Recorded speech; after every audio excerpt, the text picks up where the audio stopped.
9 de enero, yo no te olvido, y al pueblo entero que con valor enfrentó a la metralla del buen vecino,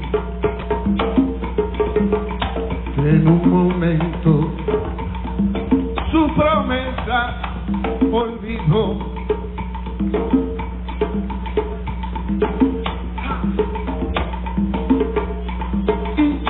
Orgullosa sobre el plomo fue flameando mi bandera, de blanco, azul y con rojo en sangre de Arcadio Arosemena.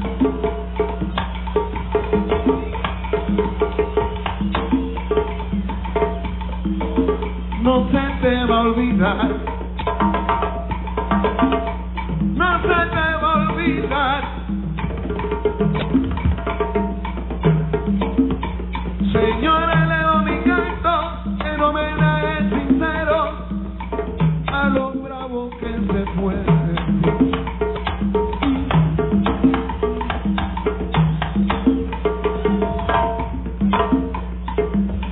a los mártires de enero.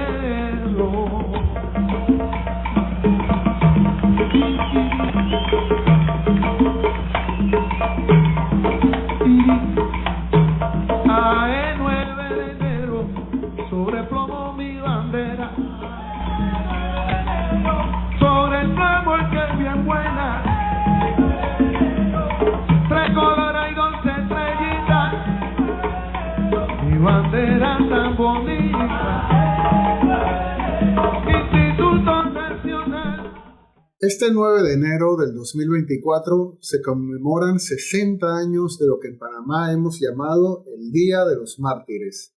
Y como es una fecha redonda, 60 años, cuando formulamos la programación de episodios para este podcast, pensamos que debíamos aprovecharlo para homenajear este importante día. Y, aunque ya se han dicho muchas cosas sobre el 9 de enero, queremos profundizar en su contenido, comprendiéndolo desde la historia, pero también desde la teoría política. Y como si el 60 aniversario fuera poco, esta efeméride coincide con el periodo de reflexión que está viviendo la sociedad panameña tras las movilizaciones que hubo en octubre y noviembre del 2023. Una de las explicaciones del peso de estas protestas refiere justamente a la reaparición del pueblo panameño y su reivindicación de la soberanía. Por eso este episodio especial de El Puente se lo dedicamos a el 9 de enero. ¿Hay un pueblo panameño? Para abordar este tema hemos invitado a 2 expertas. Ana Elena Porras, que es doctora en antropología, profesora titular de la Cátedra de Historia de Panamá y América en la Universidad de Panamá y fue coordinadora también del Movimiento Ciudadano por la Identidad Panameña. También conversaremos con María Esperanza Casullo, que es doctora en teoría política y profesora en la Universidad de Río Negro, en Argentina. Y, finalmente, conversaremos con María Teresa Torres y Stephanie Espinosa. Ambas son asistentes de investigación en el CIEPS a través del proyecto Pioneras de la Ciencia. Bueno, Harry, te propongo entonces comenzar por hablar con Ana Elena Porras. A ella le preguntamos por lo que ocurrió aquel 9 de enero de 1964 y por el contexto internacional en el que se inscribieron esos hechos. Mira, estaba leyendo a varios autores y dicen que desde el 45 hasta el 60, más de 50 naciones se independizaron de imperios europeos, sobre todo en el Asia y en África. Entonces quiere decir que antes del 64 ya llevábamos 10 años de estar escuchando en la radio, y acuérdate que también la televisión entra a Panamá en el año 60, estas noticias internacionales de que se independiza la India del Imperio Británico, se independizan varias naciones africanas también del Imperio Africano, también la guerra de Vietnam, de Corea, todas esas cosas están sucediendo que van nutriendo, digamos, a aquel panameño que escucha radio y que ve las noticias en la televisión recién pues introducida a Panamá, de una narrativa que es sobre la libertad de los pueblos. También la narrativa que se va alimentando es la del antiimperialismo, porque acuérdate que también a finales del 50, en el 59 viene la Revolución Cubana, luego un poco antes, en el 62, 63, es la crisis de los misiles cubanos, en donde toda aquella confrontación de la posguerra entre Estados Unidos y Rusia, y bueno, en Rusia era la Unión Soviética en ese momento, son, digamos, las dos naciones ganadoras de la Segunda Guerra Mundial. Entonces, Europa queda muy debilitada de esa guerra y los que se fortalecen son la Unión Soviética y Estados Unidos como las naciones hegemónicas del mundo en esos momentos, pero en oposición y en rivalidad unos otros. Nuestra influencia más directa, por supuesto, son los Estados Unidos, que en esa época del final de los años 50 y la década del 60 ocurren muchas cosas interesantes también en los Estados Unidos. Están los movimientos feministas, los movimientos también del poder negro contra el racismo. También está el tema del hippismo en los Estados Unidos, que es un movimiento de juventudes, también como la contracultura, ¿no? Ese hipismo, eran pacifistas contra la guerra de Vietnam, contra todas las guerras. Muy interesante lo que nos está comentando Ana Elena en relación al contexto de la época, ¿no? Los medios de comunicación que están creando una nueva esfera pública y por otro lado los movimientos de independencia en muchos países del tercer mundo y también movimientos sociales con nuevas reivindicaciones también en las democracias, tanto en Estados Unidos como en Europa. Las universidades también aumentan sus matrículas, quiere decir, sobre todo en América Latina, los movimientos estudiantiles en esta época, sobre todo los 60, para luego reventar en el 68, que son ya las grandes manifestaciones estudiantiles. Sobre todo en América Latina están los casos de México, los casos de Brasil, de Argentina. Esos movimientos estudiantiles en América Latina se alimentaban de una narrativa que iba más por la libertad de cátedra, la apertura de las universidades para que no fueran tan excluyentes, tan elitistas, lo que ya se llamaba el cogobierno, quiere decir la participación de estudiantes en las decisiones de la administración de las universidades. O sea que también tenían una narrativa antiimperialista. Pero en Panamá, esa es la narrativa de los movimientos estudiantiles. Muy bien, Ana Elena. Ya nos has contado todo el contexto internacional que nos ayuda a entender que los eventos panameños del 9 de enero no sucedieron en el vacío. Pero volviendo internamente, ¿cuáles fueron las situaciones específicas que fueron propiciando una movilización tan conflictiva como la que hubo el 9 de enero de 1964? Porque se tiene que decir la verdad que desde 1904 ya se empezaron a pedir desde los gobiernos de Belisario Porras en adelante la revisión del tratado inicial del canal, que sabemos que ese tratado pues le dio a los Estados Unidos carta blanca para enquistarse realmente en Panamá con una política totalmente colonialista. Entonces, las revisiones, que son muchas, se dieron, y bueno, con la Segunda Guerra Mundial sabemos que fue nefasto para Panamá porque aprovechó Estados Unidos para llenarnos de bases militares, dice que eran más de 100, imagínate, las que habían en ese momento. Y que después de pasada la guerra, o sea, el periodo de posguerra, que es la que incide más directamente con el 9 de enero, intentaron nuevamente los Estados Unidos de mantener las 100 y pico de bases militares que había en Panamá, pues que estaba justificado porque se suponía que estábamos en peligro de que los alemanes o los japoneses nos vinieran a bombardear el canal, pues que para defender el canal, ¿no? Entonces, pero después que se había acabado la guerra, entonces, ¿no? Así que fue bajo el liderazgo de Torrijos, como sabemos, que se logra finalmente, con toda una diplomacia compleja internacional otra vez, porque estaban los movimientos de los no alineados, de la OLP, manejó eso muy bien y con toda América Latina, la OEA, Naciones Unidas, todo lo que hubiera, pero fue básicamente la estrategia de la diplomacia para no exponer al pueblo panameño a una masacre.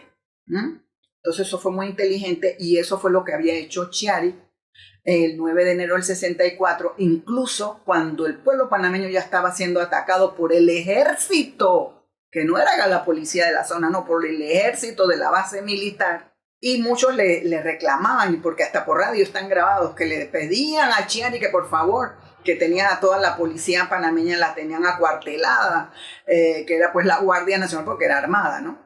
La tenían acuartelada, que permitieran que el pueblo panameño se armara y todo. Y Chiari no quería de ninguna manera. Entonces algunos interpretaron eso como que Chiari le estaba haciendo el juego a los Estados Unidos, pero lo que pasa es que Chiari, lo explicó también después, que si armaba a Panamá frente al ejército de los Estados Unidos, esa era una acción suicida. De todas maneras, no había manera que la hubiéramos ganado y hubiera sido una masacre del pueblo panameño. O sea que él realmente defendió al pueblo panameño, restringiéndole el uso de las armas para que se viera claramente en esa estrategia de una diplomacia internacional que había sido un ataque del ejército de los Estados Unidos acantonado en el canal contra una población desarmada que estaba protestando por su causa legítima, ¿no?, de la soberanía en el canal y de que era el cumplimiento de ese acuerdo Chiari Kennedy de izar la bandera panameña al lado de la América. Y así fue como nosotros logramos un gran triunfo internacional que condujo finalmente a la negociación de los Torrijos-Carter y hasta nuestros días. Muy bien, Janina. Con la ayuda de Ana Elena Porras hemos hecho un buen repaso de los eventos del 9 de enero. Hemos entendido el contexto internacional que le da sentido y también hemos visto algunos de los detalles que fueron llevando a unos eventos que no eran del todo extraños, pero que sí por su masividad y por el impacto que tuvieron fueron en alguna medida únicos. Esto es quizás bastante conocido para los panameños. También tenemos personas que nos ven y nos escuchan fuera de Panamá. Muy posiblemente para estas personas esto es nuevo, pero queremos profundizar, como dijimos al inicio en la presentación de este episodio del Puente. Hemos estado mencionando constantemente al pueblo panameño como el gran protagonista del 9 de enero. Y es precisamente sobre eso que queremos hablar con María Esperanza Cazú. Sí, Harry, justamente a María Esperanza le preguntamos, y quién mejor que ella para estar con nosotros hoy hablando sobre el pueblo, qué importancia tiene este tipo de eventos históricos en la construcción de la nacionalidad. El pueblo no es la clase social, eso es tal vez lo primero. Y el pueblo no es tampoco la nación, ¿no? O sea, no, el pueblo es algo distinto, no se puede reducir a características objetivas, entre comillas, preexistentes, como cuando uno habla de clase, ¿no? O sea, la clase está bien, sabemos que nunca es completamente objetiva, pero una clase sobre todo está definida por su situación en un proceso productivo. Incluso una nación tiene una base en un concepto legal, que es el concepto de ciudadanía. El pueblo no. El pueblo es mucho más vaporoso en un cierto sentido, porque el pueblo es algo que aparece en la acción, aparece en el mismo acto de manifestarse.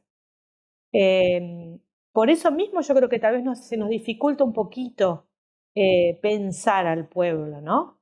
El pueblo lo conocemos cuando lo vemos y puede estar formado de diferentes cosas. O sea, no es que no haya una característica sociológica o que haya grupos. En la gesta de los mártires aparece fuertísimamente un actor que son los estudiantes, ¿no? Pero en esa acción, en ese salir juntos, en ese manifestarse juntos, se funden un poco esas particularidades y aparece algo diferente, que es un pueblo. que es un pueblo que actúa y que al actuar sacude las cosas, cambia las cosas. El tema también es que el pueblo, por esa misma característica, es algo bastante efímero. No puede existir actuando todo el tiempo con esa potencia instituyente. Después decae, la gente se vuelve a su casa, o los que aparecieron como manifestantes se transforman en diputados o en candidatos y se institucionalizan en política. Esperanza, si es que te he entendido bien, podríamos decir que el pueblo tiene que ser narrado, o sea, que el pueblo se manifiesta, que se pone en acto y a partir de ese momento se convierte en algo así como la identidad colectiva o la memoria histórica que tanto se resignifica. Exactamente, se resignifica y además se da este proceso que para mí es muy interesante, que en cada resignificación se toman cosas de ese pueblo, pero el pueblo que vuelve a aparecer, incluso si uno dice el pueblo panameño, no es el mismo, ¿no? O sea, y se dice ser el mismo, se narra en esa tradición, pero de cualquier manera hay mucha tela para cortar, no es el mismo movimiento el de los 60 que la lucha antiautoritaria de los 80, que el de hoy, pero esto no significa que no haya un conjunto muy complejo de reediciones, retramitaciones, disputas por la narrativa, o sea, quién es y quién fue, y quién corresponde y quién no corresponde de ese pueblo. Yo tengo una pregunta, María Esperanza. Yo creo que esa idea del pueblo efímero que aparece en la acción es muy importante tenerla en cuenta. Pero me pregunto cómo esta idea de ser efímero se transporta hacia un régimen democrático, porque toda la reflexión sobre la democracia tiene como protagonista o como base al pueblo. La pregunta sería, ¿cómo se ubica el pueblo en un régimen democrático como el que tiene Panamá o como los que tenemos en América Latina? Nuestras constituciones, la Constitución argentina empieza diciendo nosotros los representantes del pueblo argentino. Y eso me encanta porque ahí están, en la primera línea de la Constitución, están los dos actores en conflicto. Los representantes, las instituciones y el pueblo. Entonces, sabemos que no lo podemos eliminar y no queremos eliminarlo, porque sabemos que el pueblo y la soberanía popular es la fuente, como dije recién, de nuestra independencia, de nuestra resiliencia, pero también sabemos que el pueblo no se puede gobernar a sí mismo todos los días en una especie de anarquismo radical, ¿no? Y acá aparece una idea que es fundamental, que es la idea del pueblo en reserva. Es decir, las instituciones, las constituciones liberales, democráticas, representativas, dicen, en el 90% del tiempo no va a gobernar el pueblo, van a gobernar sus representantes, las instituciones, los expertos. Pero dejamos mecanismos y resquicios para que en momentos de crisis o en momentos excepcionales ese pueblo aparezca. Entonces, el pueblo está en reserva. Obviamente la primera de estas instituciones es el voto, pero no es solamente el voto, ¿no? El voto, todos los mecanismos de democracia directa, que son los que estudia Janina, y también dejamos espacio y acomodos para la expresión directa del pueblo. Dejamos el derecho a la protesta, dejamos el derecho a la manifestación en los espacios públicos, no los reprimimos, sabemos. Una de las cosas que sabemos es que cuando este pueblo aparece, y otra cosa que me parece muy importante decir es que cuando este pueblo aparece siempre lo hace por lados que uno no imagina, ¿no? Es decir, lo hace con actores o con modalidades que simplemente el sistema no imaginó. Así como el sistema, me da la sensación, no soy experta, pero no imaginó que en 1964 podía haber un movimiento de estudiantes secundarios, ¿no? Claro, en Panamá nadie se imaginaba que iba a tener un fuerte componente ambientalista el año pasado, ¿no? Exactamente. Ahora ahí hay un elemento interesante sobre el que te quería preguntar, pensando en Panamá, en la fecha que estamos conmemorando y los eventos recientes, las protestas en contra del contrato minero. Creo que hay una diferencia muy profunda en esa organización y salida del pueblo, en esa puesta en acto del pueblo, cuando el motor de la salida es definido como un enemigo externo. ¿Cuánto peso tiene esto, o sea, que el enemigo esté en el exterior, en la resignificación del pueblo? Creo que muy bien lo que vos trajiste, Janina, porque en general estos movimientos del pueblo son adversariales, ¿no? Es decir, este es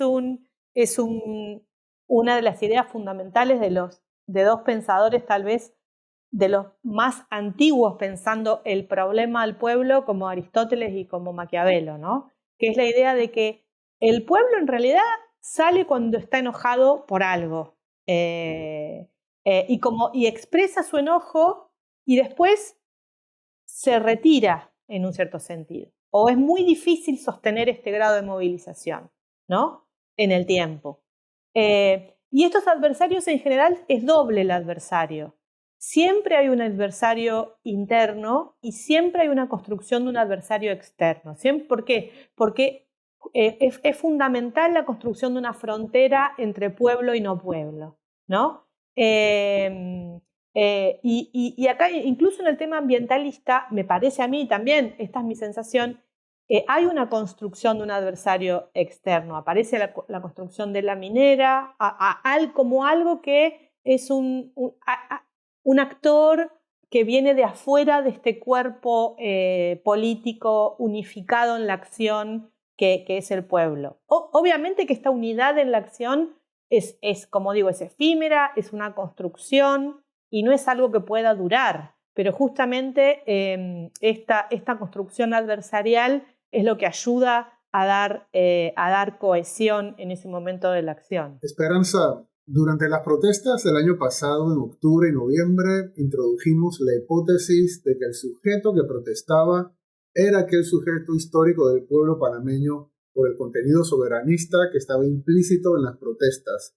Y nos teníamos que remontar a 1964 o a 1947 para buscar los antecedentes.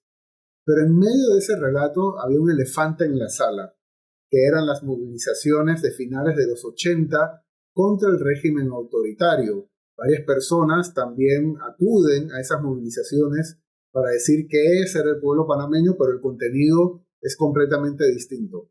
Sin entrar en los detalles de las diferencias entre uno y el otro, te quiero preguntar, ¿pueden convivir en un mismo país más de una idea de pueblo? Totalmente, porque además el pueblo en sí es intrínsecamente ambiguo, ¿no? O sea, porque no quiero meterme en la jerga, digamos, ¿no? Pero para citar a Laclau, es la parte que se arroga el hablar por el todo, ¿no? Entonces, nunca un pueblo es el 100%, nunca son los 100% de los panameños o el 100% de los argentinos. Siempre es una parte, pero lo que también, otra diferencia cuando uno piensa el concepto de clase o el concepto de nación, es esa parte o un conjunto de partes, una coalición de partes que se arroga el derecho de decir soy el pueblo, ¿no? Acá estoy, soy el pueblo. Y siempre hay esa tensión entre esas partes y esa aspiración totalizante es completamente constitutiva. Y ningún pueblo es igual, ninguna aparición popular es objetivamente idéntica a las anteriores, ¿no? Pueden ser incompatibles o pueden estar en conflicto entre sí. Por ejemplo, una de las cuestiones interesantes de la política argentina es que a lo largo del siglo XX Argentina tuvo una política absolutamente turbulenta, con un grado muy alto de violencia política, y una de las cuestiones es que había sujetos populares movilizados, cada uno de los cuales se decía que era el pueblo, absolutamente enfrentados, ¿no? O sea, movilizados en las calles estaba el pueblo peronista, pero también estaba el pueblo que se manifestó en la marcha del Corpus Christi. Y esto es este hecho fundamental de poder de una parte o una serie de partes que se manifiestan y que dicen acá estoy y voy a hablar por el todo del pueblo panameño, es lo que da esta inestabilidad, pero también esta creatividad, digamos, constitutiva de nuestras democracias. Si no, la democracia sería simplemente la mecánica de las instituciones sin esta tensión, ¿no? Justo mi pregunta iba en la línea de lo que estás diciendo. Cómo esta tensión, esa ambigüedad y tensión entre un elemento de pueblo donde hay una parte que se adjudica el hablar en el nombre del todo, algo muy central para pensar en la democracia, en lo que hace a la identidad colectiva y al proyecto común, pero que por otra parte también puede colisionar con el pluralismo, con la necesidad de reconocer el derecho de los otros. Entonces, ¿cómo ves esta tensión en la actualidad? Pensando sobre todo en Panamá, cuando vemos que el pueblo se está movilizando contra las élites políticas. También esa tensión es súper antigua, ¿no? O sea, justamente en general el pueblo se enoja y muchas veces se enoja contra sus propias élites políticas. Por otro lado, además, otra cosa que yo creo que me gustaría decir es que estamos en un momento de la historia y de la sociología, por decirlo así, en donde vamos a ver, creo yo, más apariciones de pueblos, no menos, ¿no? Justamente porque los otros principios o las otras formas de agrupamiento político aparecen bastante en crisis. O sea, es muy difícil pensar movilizaciones clasistas, basadas en el viejo concepto de clase. Nuestras propias identidades colectivas están fraccionadas, heterogeneizadas, fragmentadas, y cuando a esto le sumamos un contexto de insatisfacción y malestar, se agrandan las chances de que haya sectores que digan me cansé. A mí mi constitución me promete que yo voy a gobernar y que yo voy a ser el soberano, y lo que encuentro es que no tengo resortes para cambiar esta realidad política que no me gusta.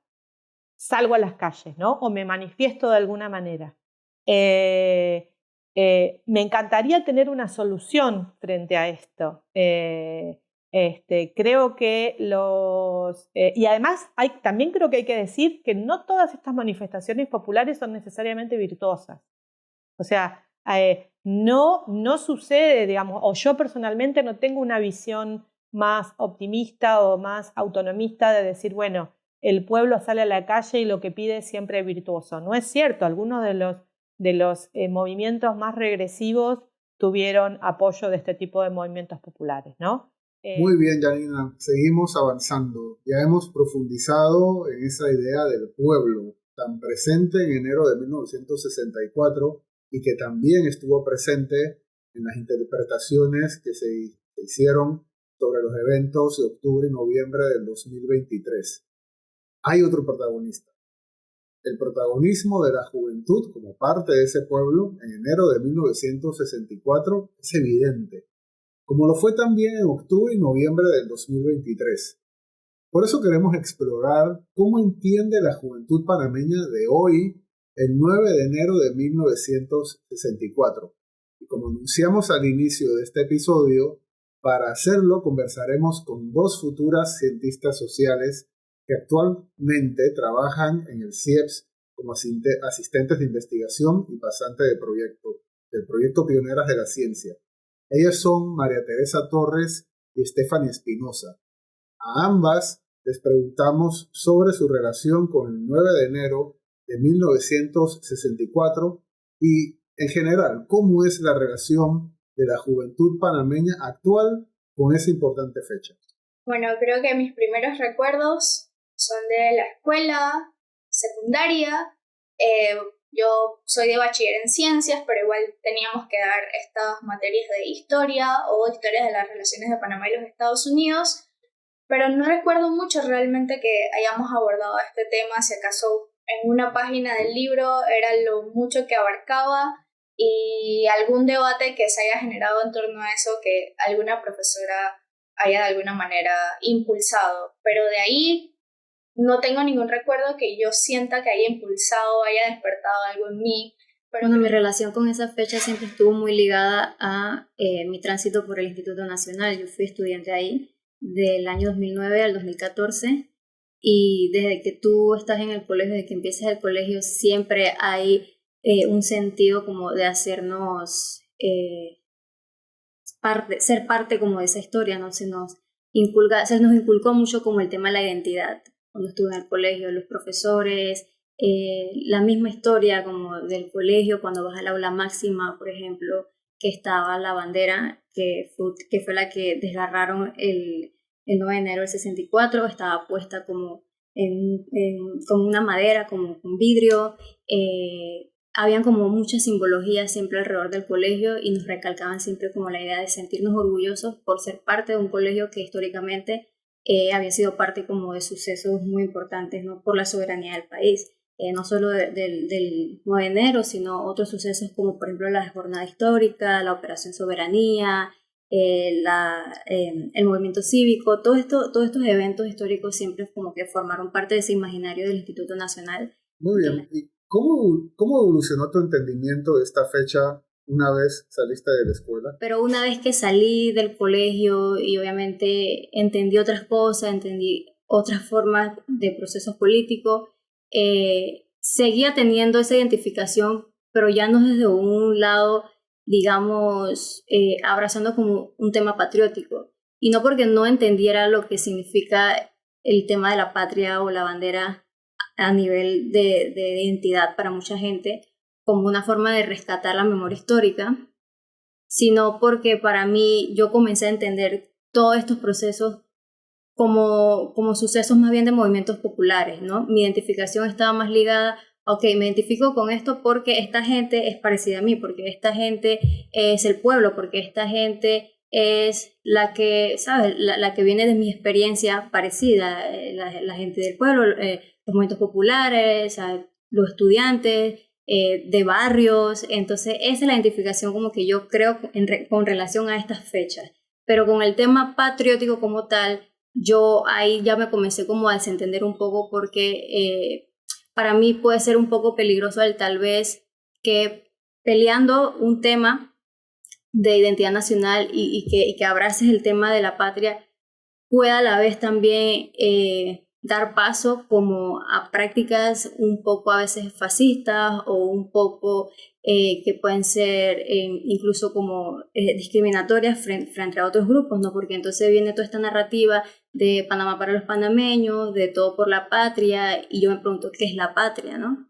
Entonces, ¿la patria es un símbolo o la patria es la gente en la calle, por ejemplo? Entonces yo entre esas dos cosas prefiero lo segundo, que es para mí patria, entonces sería la gente en las calles o la gente peleando por sus derechos, y más bien desligándome de esos discursos como nacionalistas, por lo peligroso que pueden llegar a ser, ¿no? A la misma pregunta nos respondía también María Teresa Torres. Es hasta 2021 que pertenezco a una organización de sociedad civil y se nos acerca la escritora del libro 9 de enero de 1964, Lo que no me contaron, y ella nos entrega algunos ejemplares de su libro y nos dice que lo leamos. Ella quiere discutir con nosotros cómo percibimos el libro, cómo percibimos la historia, si nos sentimos identificados, y nos llama como a tener ese diálogo intergeneracional, ¿no? Y es así como lo leo la historia, empecé a identificarme con personajes como Ascanio Arosemena, que era un pelado que bailaba salsa, y luego cantaba en un grupito después que salía de la escuela, era buen estudiante, por eso estaba en el Instituto Nacional, precisamente porque era buen pelado, buen estudiante, y que además hacía voluntariado, y esa fue una de las primeras cosas que hace clic conmigo.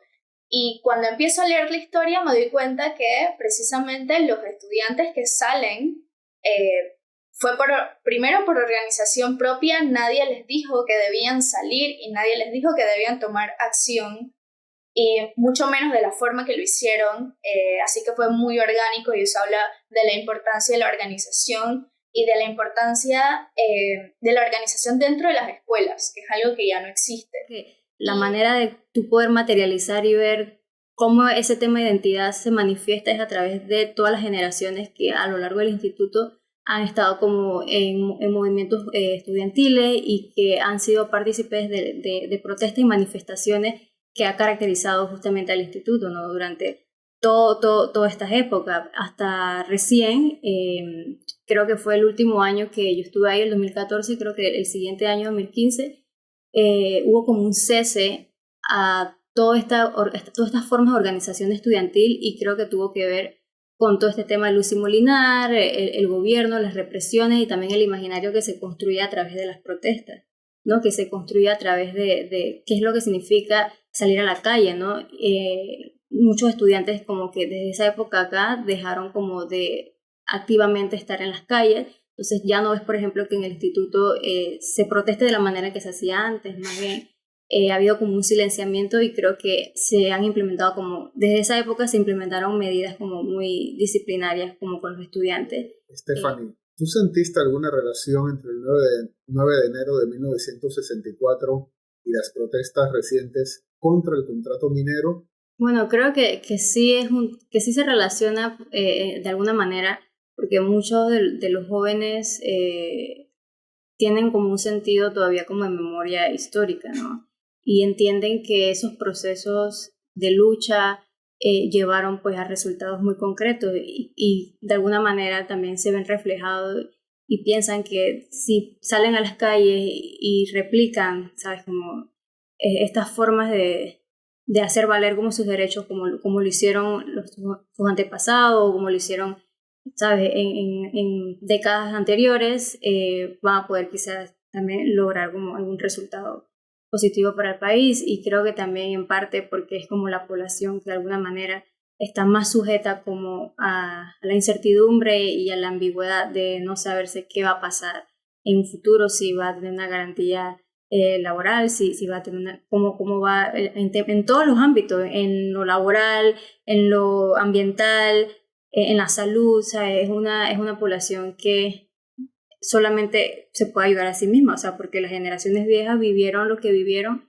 pero al final a quienes le ha tocado entonces todo el peso gordo del futuro son esta propia generación, y creo que ellos mismos están construyendo su narrativa para su propio futuro, ¿no?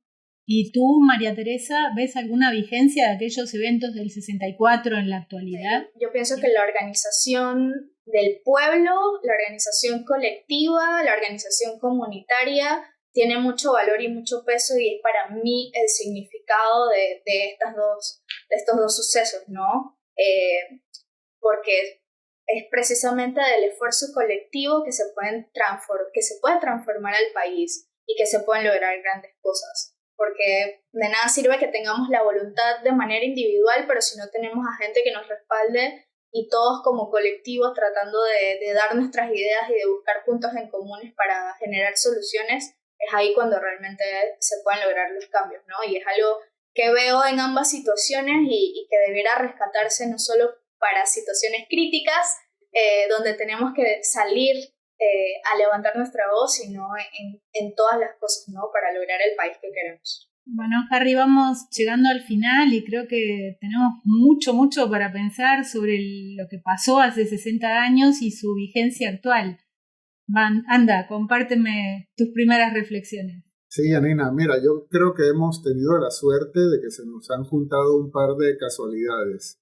La primera, que estamos haciendo este podcast justo cuando llegan los 60 años del 9 de enero. Es una fecha redonda, pero siempre son como arbitrarias, ¿no? ¿Por qué 60 y no 59 o 50, 45? Pero 60 nos pareció interesante, bueno, por ser una fecha redonda. Pero ha coincidido, la otra casualidad, ha coincidido con que hubo unas movilizaciones muy fuertes el año pasado y que, como dijiste, Panamá está pasando por un periodo de reflexión. ¿Qué fue lo que nos pasó? Y hemos encontrado, pues desde el CIEPS, y también lo han comentado nuestras invitadas, en que podría haber algunas similitudes en el fondo, o quizás no están en el fondo, entre lo que pasó en el 64 y hace unos meses en Panamá. Así que son casualidades felices que nos han permitido reflexionar sobre un tema que es importante. Y yo creo que uno de los aportes interesantes desde el inicio nos lo hizo Ana Elena Porras, fue ubicar los eventos de Panamá del 64 en el contexto internacional.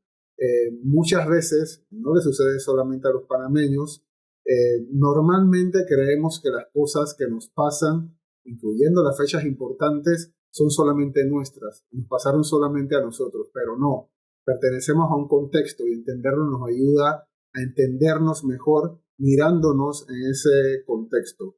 Y Ana Elena Porras también hizo el repaso de los asuntos internos, cómo llegamos a una fecha muy especial, no porque no hubiera eventos anteriores quizás igualmente significativos, sino como producto, el 9 de enero, de un proceso que había durado toda la primera mitad del siglo XX. De allí pasamos a profundizar, quizás esto es de las cosas más novedosas en este episodio, profundizar en la idea de pueblo, tan presente en el 9 de enero. Se habla del pueblo panameño y nos hemos preguntado quién es el pueblo panameño. Yo creo que a María Esperanza Casullo no esperábamos menos que eso, nos ha dado algunos elementos. Sí, es un pueblo que ayuda a generar identidad, pero que en muy buena medida también está construido por las narrativas, ¿no? Decir que luego apareció el pueblo panameño en el 2023, más que un asunto objetivo y estadístico, porque obviamente las personas no son las mismas, tiene que ver con quienes lo cuentan. Y en alguna medida nosotros también en el CIEPS fuimos responsables de introducir esta variable para la explicación, que fue bien recibida por la opinión pública. Dijeron que sí, esto es, pero hay que entender que tiene que ver con la narración. Así es, Harry, si me permites tomar la posta un momento, creo que en ese pasaje entre una mirada más de la historia de Panamá en contexto que hacía Ana Elena y lo que nos comentaba María Esperanza desde su visión, sobre todo desde el estudio del populismo y demás, creo que están esos dos niveles, ¿no? Un contexto de los 60 de independencia en muchos lugares del mundo, de construcción de un relato muy concreto, que ahora, 60 años más tarde, vuelve a ubicar a Panamá, con las protestas más recientes, otra vez en un contexto histórico semejante, donde vemos la emergencia de un desapego de las ciudadanías que toma distintas formas en distintos lugares frente a sus élites políticas. Y ahí me parece muy interesante hacer un nuevo puente a lo que nos decían las colegas más jóvenes que participaron en este episodio y su mirada sobre esta construcción, sobre este relato del pueblo.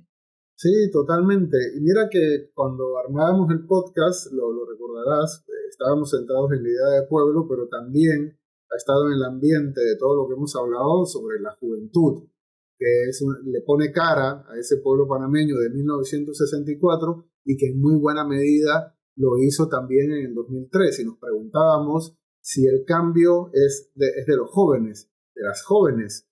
Hemos hablado entonces, como has recordado, con dos jóvenes futuras cientistas panameñas, y ha sido tremendamente interesante y refrescante porque lo han traído a sus vivencias, las vivencias personales de cada una de ellas, pero también han sido críticas sobre cómo se proyecta, cómo se transmiten estas ideas sobre el 9 de enero. Ambas llegaron por vías distintas.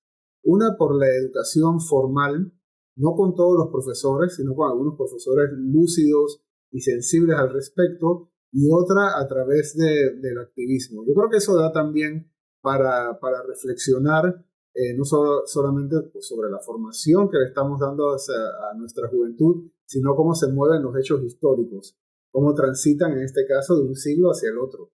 Pues muy bien, terminamos de cruzar el puente y podemos decir que sí, que existe un pueblo panameño y que la juventud, o por lo menos muchos sectores de la juventud, están muy involucrados en esa construcción que se reactiva constantemente y que tiene, por supuesto, un montón de tensiones también. Vamos a seguir, ¿no, Harry, este 2024 con más episodios? Sí, entramos a las elecciones. Digamos que aunque empezamos el año pasado, la razón de ser de este podcast es precisamente informar y profundizar en las elecciones. Empezamos con los eventos electorales del año pasado, con las primarias, lo recordarás, con aquel episodio tan interesante con Flavia Freidenberg, pero a partir de este año, específicamente en febrero, entramos de lleno a las elecciones. Por lo tanto, todas las personas que quieran informarse y entender mejor, de manera profunda, los eventos electorales que nos van a llevar a las elecciones, valga la redundancia, de mayo del 2024, les invitamos a mantenerse atentos y atentas a este podcast que está en todas las plataformas. En todas. Esperamos que nos sigan viendo, que nos sigan escuchando, Yanina. Así es, todas y todos invitados. Hasta la próxima. Hasta la próxima.